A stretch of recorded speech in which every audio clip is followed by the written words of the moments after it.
Ultimately, balance is getting to a point where I think there's no clock. How long can you do it? I could do this forever because it's sort of like when you're running, right? And you get in that zone two run and you effectively just can keep going because the oxygen you're bringing in can kind of sustain you. If you start sprinting in the zone three, four, five, there's a shelf life to how long you can run. And I think ultimately balance is staying in that zone two heart rate where you effectively could go forever, right? If you had enough fuel. Welcome to A Founder's Life. I'm your host, Leo Gestetner. On this show, we dive into the real stories behind the highs and lows of entrepreneurship and how we pursue a more balanced and meaningful life along the way. This podcast is sponsored by Thanks, helping founders like us scale with reliable remote talent.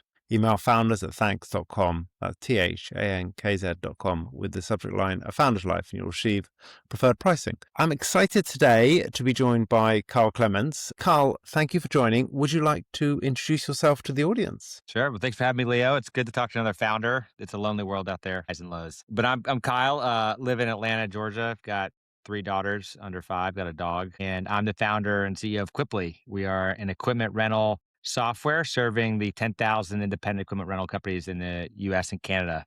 Been running the company about 5 years and moving more into AI now. And it's been awesome. My background before this, I've been part of other startups, three other startups as an early employee. All three exited Zuby, Clutch, and Uber. So I've been part of the startup ecosystem for 15 years and wanted to start my own 5 years ago after taking all those lessons myself. So I've got the bug. I'm addicted to it.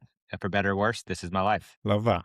And talk to us a little more about that journey. So you mentioned some of the companies that you worked with, but talk to us a little more about that journey that brought you to where you are today. Yeah, when I was in college, I was studying civil engineering. I did an internship and I was like, man, I do not want to be a civil engineer. And it was kind of like a existential crisis of like, what am I going to do with my life? And I spent another summer interning with a small business owner and he had a kayak company and he was throwing all this excess kayak material away in the trash. And I asked him on my first day, I said, hey, can I take some of this material and recycle it and start building some product lines? So we built some dog collars, wallets, and that first week, me working there, we started a company called Reboat. And that company lasted less than 9 months, did not generate a lot of revenue. We were not profitable. We shut the company down, but I loved it. And I said, this is what I want to do with my life. I want to build companies. And for me at 22 years old, you could start a company really at any age. I felt like I wanted to go learn as an apprentice. So that's what I spent the next 8 or 9 years doing, working for three venture-backed companies. All three of them were in the automotive space. So Zuby was a telematics company that was acquired by TSD.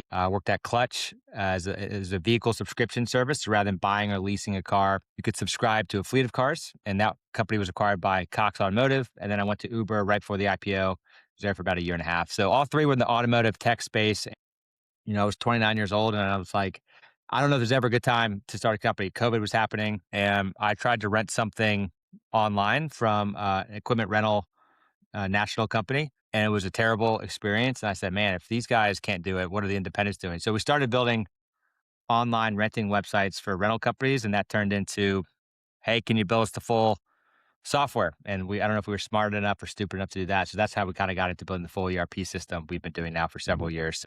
It's kind of just one thing left to another. And I think ultimately I knew at 22 years old what I wanted to do and I wanted to do it and learn it the right way. I think the biggest jump and the biggest scary part was saying, all right, it's been 8 years. I've been learning. Now, when are you going to be the founder to take the jump? Right. And that was the part of like no return. That was the scary point. Wow, sounds like a great story, a great journey, and you managed to make some of the mistakes on other people's dimes. Exactly. And so then talk to us about family. So three daughters under five, that's a handful. Yes. Yeah. Full life. I've had all three girls are younger than Quipli somehow, which still feels like my original baby and still very young itself. But, family is super important to me, more important than work. As important work is to me, family is the most important thing. And I didn't want to have the trade-off of, can I start a company or can I have a family? And I think if you do it right, and you're patient, you can do both. And that's what I prioritize. So I'm not trying to be Elon Musk and work 30 hours a day and go crazy. I mean, I work hard, but like family is a big part of that. One thing that I've done that's helped is, we started the company during COVID, so everybody was remote, but we stayed remote. And not everybody likes that. And it's hard to get the right people. But part of that is I get to be around my kids. So I've seen all three of them take their first steps at home. And some of those are during the workday. You go in at 12 o'clock, eat lunch with my family. So I'm in my back house here where I work. But I think that, work-life balance is, I think more of it about is an integrated life. And I ultimately want to be the same person at work as I am with my family, and they are very intertwined. It's hard to separate the two sometimes. But for me, one of the practical things is being able to work remote, work from home, and the main reason I do that is to be around my family. Yeah, I had nothing quite like that and spending the time with the kids. And talk to us about health. So, again, I often talk about sort of mental health, physical health, nutrition, sleep, whatever, however it looks for you. Talk to us about sort of how your health journey is. Yeah, I think we've talked previously. I think you're another marathon runner. You're doing the global marathons. I mean, for me, like if you think about the big rocks, like I think family is important. Honestly, I would say maybe even more important in a weird way is your own health because if you're not with full cup and rested and your best self, you can't serve other people well, right? I think you got to take care of yourself before you can take care of your family, and then you can take care of your employees, and then you can take care of your community, and then the world. You got to do that right. I think I do. For me, ultimately starts with my health, and I sleep 8 hours every single night. I exercise every day. I eat okay, but for me, like health, if you're not balanced in your health, then I have not been my best self when I'm not that. So for me, I really like to run. I'm not the best runner in the world, but I run 6 days a week, no phone, no headphones, use about 45 minutes or an hour. And that's my time where I can be alone. The world can't reach me. I can get my physical health. But the number one benefit for me is the mental side of things. And I think my doctor told me, she was like, if you weren't running every day, you'd be on 10 different medicines for anxiety and depression, all these things. But like exercise to me really is the miracle drug. I start every day with that. Try to meditate for 10 minutes in the mornings as well. So I spend a lot of time before I even get to work making sure I'm showing up properly, which with getting the sleep, getting the exercise, the meditation, and when I'm ready to start working, I start working. And I think, Jeff Bezos talks about he doesn't start work till 10 a.m. He won't take meetings before 10. And I've taken that approach too, not because I'm trying to be like Jeff Bezos, but because I need a lot of time to think and be ready for the world, right? Because once you start work, you're slaying dragons, right? And if you're not on at your top shape, you're gonna pay the price later. Yeah, and I seem to remember you've done an Ironman as well as you're running. That was Yes, more than a 45-minute that was morning more than commitment. 45. I actually got my so I did the Ironman 7 years ago. Actually, as a way, my mom was sick, and that was my way to sort of process a hard season for me, and I'd sort of put all that energy into an Ironman. I don't aspire to do another one, but actually, I don't know if I told you this. 2 weeks ago, I got my Ironman tattoo. So I got my first tattoo 2 weeks ago on my Wow. calf. So that was sort of yeah. I had turned 35, and I was like, not that that's old, but I'd always wanted to get one, and I'm like, what am I waiting for? So it's now permanent. Nice. So does that mean you're going to do another Ironman? That's what my wife asked, and I said, "No, I have no plans to, but not while I'm running Quipli. Maybe after Quipli, I'll have more energy or time, but I'll stick to my running for now." Fair enough. It's a big time commitment. I think I definitely agree with you. The one thing I always like from Jeff Bezos, I mean, I don't sleep 8 hours a night. I'd love to. I'd have no problem with sleeping that beyond the fact that my body wakes up and says, let's get stuff done. But I've always loved the fact that he is someone who says, yeah, he sleeps 8 hours a night. There's none of this crap that people are like, oh, I sleep 4 hours a night. Well, okay, that's just not healthy. I think one of the things I also agree with what you're talking about is running. So, I mean, I'm a big runner. I do listen when I'm running. I Yeah. do have headphones and things, but I find it very meditative. I mean, Yes. people who aren't runners never quite understand that, but it is actually when you're in the zone and you're out there running, it's meditative, it's peaceful, I mean, you can just quite happily carry on going. I don't know if you find it for yourself, but for me, like people ask me how many hours I work. I'm like, well, do you count my running? And they're like, what do you? And that's actually when I'm running for whatever it is, 6 hours a week. I'm almost always thinking and working through a problem. And when you're no cell phone, no distractions, you just kind of force yourself to wrestle with whatever you're dealing with for an hour, right? And for me, that is work. For sure. And I think part of the Ironman is you're not allowed to listen to anything during the race. So I was forced in my training. It's like, well, I'm going to learn to be by myself. And I don't know if you feel like this is running, but I certainly do, is that the hardest part of running, it's not the physical part, it's the mental side of being alone, getting out there. The running itself is just one step after another. That's not the hard part. It's the mental side, right? And I don't know if you find the same for you. Yeah, I mean, I definitely get that one. I think, but I do need my phone. Number one, I do like listening to things. I know when I Yeah. was doing Yeah. triathlons, you can't with triathlons, but with marathons you can, and I do enjoy listening. I also have a really bad memory, so I need to write stuff down. So, like you're talking about thinking through that business problem. Yeah, I'm thinking through things all the time, but I got to write down the solutions. Otherwise, I've forgotten it by the time I get back. I agree with that. And I know for sure I've probably forgotten dozens of things, but the way I've thought about it is if it's important enough, I will remember it when I get back. And maybe that's my wishful thinking of pretending I have a better memory than I have. But there's certainly things I'm like, I have this great insight and I'm sure I've forgotten it by the time I get home. Oh, it's fair enough. You probably do have a better memory. You also have the advantage of a little less grey hair. So, one request for the audience: if you're enjoying this conversation, please do click subscribe. And then, Kyle, the next thing is talk to us a little bit about what you like to do for fun. What do I like to do for fun? Well, working and being with my family and running is fun to me. I like the sense of achievement, and that is my life. I don't have a lot of space outside of that. However, I like to golf. It's been less often lately. I'm lucky if I get 4 or 5 rounds a year. I've recently got into not recently. They've been my team for a while, but the last 5 years, I've been watching them more often. Is Arsenal Premier League soccer. It's perfect because it's on at 8 a.m., 9 a.m. in the morning, so I'm kind of around with the kids. I'm a early birds. Watching them's been fun. They won the Premier League this week, so I was very happy to see that. So yeah, that's that. I mean, work is fun to me. My being with my family is fun. Running is fun. I like to do different races. I know you like to do the major marathons. I've been trying to do one a year. Last year we did New York City. This year I'm doing Berlin. So part of that trip, my wife and I will go. We'll do 10 days and do sort of a trip around the race. So travel is a big part. Golf and watching Arsenal. Those are the things I like to do. All sound like good activities. I mean, I'm not sure I'd choose Arsenal, but each to their own. I'm not sure.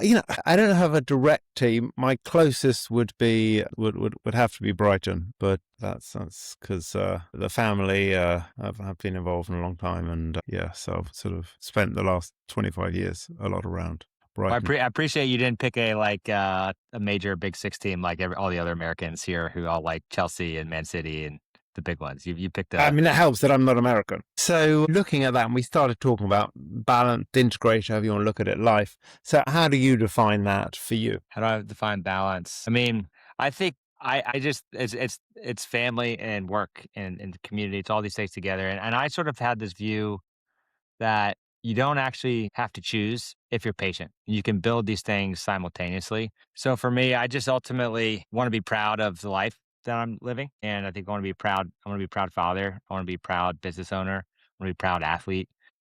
I think for me, I choose the things that are most important and cut out the rest. 10 years ago, I played a lot of golf. I was really good at golf. I'm not good at golf anymore. And I tried to cut some of that stuff out. I used to watch every single sporting event ever on TV. I cut a lot of that out, right? So I think for me, balance is really around choosing the most important things in your life. And for me, it's my family, it's my work, it's my health. And if I have time around that, I'll watch Arsenal and I will play some golf and things. But I think for me, it's focus and you kind of cut out a lot of the noise. I got rid of social media a year ago, sort of that sort of stuff to prioritize the big rocks. And I think the big rocks for me it's different. It's a very personal thing. Someone else may have a different list of things. But I think one of the dangers is you try to do too many things. I'm going to have 10 big rocks. And I think that's where you can fall short. But I think if you have a few things and you make those the most important things, that ultimately gives me balance in my life. I love that. And I think that definition of balance as almost being the cutting out the noise and deciding what's important. I think that's a great definition. I would just say like that is like as a you have to do that, right? You have to say no. That's a superpower is focus. And a lot of your listeners, all your founders know that you know this, right? I think the danger would to say yes. Oh, you can do this. You can do this. You can do anything. But you can't do everything. And I think that's the hard part is when I was 22 as an aspirational founder, I'm going to do all these, I'm going to do 10 businesses at once, right? And like, you're lucky if you could do one thing well, right? So I think the focus part is super important. It's very true. I remember my first business that I had employees a long time ago. In fact, I was 22, 21, 22. And the first piece of advice someone ever gave me is, you need to hire people and you need to let them make mistakes because you can't do everything yourself. Yeah, you I can't grow a talked to business. a founder last week. We're sort of started at the same time. We've been peers, and our styles are very different. I'm very hands off, and I have a team and trust the team, and I expect and want them to make mistakes. And he asked me, "It's like, how do you deal with your team making mistakes?" I'm like, "What do you mean? They have to make mistakes. If they're not making mistakes, then they're not pushing, right?" And he's now learning that process, the white knuckle. I'm going to do every single job my way. I'm going to do everything. That can work, but you're not going to scale that. The size of the company is directly limited to how many hours you can work, right? If we go back to the balance perspective, how do you build a company and run marathons and watch soccer and have a family? Well, you have to let go of stuff because if I was going to do every single sale and every single engineering line, I mean, your company is going to be very small compared to what it could be if you build the team and as part of building that team, letting them fail, right? That's hard Yeah, though. Letting go is hard. yeah, agreed. He's probably does not have a very balanced life. He's probably pretty Well, he told me stressed a that lot of the time. he's like I'm white knuckling. I've got another 6 to 12 months of this left, and I'm like, that's not great for his company, right? Ultimately, balance is getting to a point where I think there's no clock. How long can you do it? I could do this forever because it's sort of like when you're running, right? And you get in that zone 2 run, and you effectively just can keep going because the oxygen you're bringing in can kind of sustain you. If you start sprinting in the zone 3, 4, 5, there's a shelf life to how long you can run. And I think ultimately balance is staying in that zone 2 heart rate where you effectively could go forever, right? If you had enough fuel. And I look at him and he's in zone 5 and that's going to blow up at some point, right? Yep, that makes a lot of sense. So, talk to us a little bit about what's been a pivotal moment in your life. Pivotal moment for me, I mean, it was that 2019 and 20 years. I think a lot of times pivotal moments are not fun moments, at least for me. It's usually something hard happened and you go, I got a course correct. And for me, it was, I was married. We got married in 2018. 4 months later, my mom was diagnosed with stage 4 brain cancer at 56. She had less than a year to live. So we went to DC. We moved to DC, worked at Uber for a year. I did the Ironman. I was kind of like just kind of living life. The pandemic happened and our whole team was laid off from Uber at that time. And just kind of the series of events in the 12-month period. I was married, I did an Ironman, I moved, started a job, was laid off, and my mom passed away. And it was like that is like you talk about at 29. Why did I ultimately decide to start the company? Well, I just kind of got to this perspective of life is going really fast and life is short. And if you have dreams in life, you got to go for it.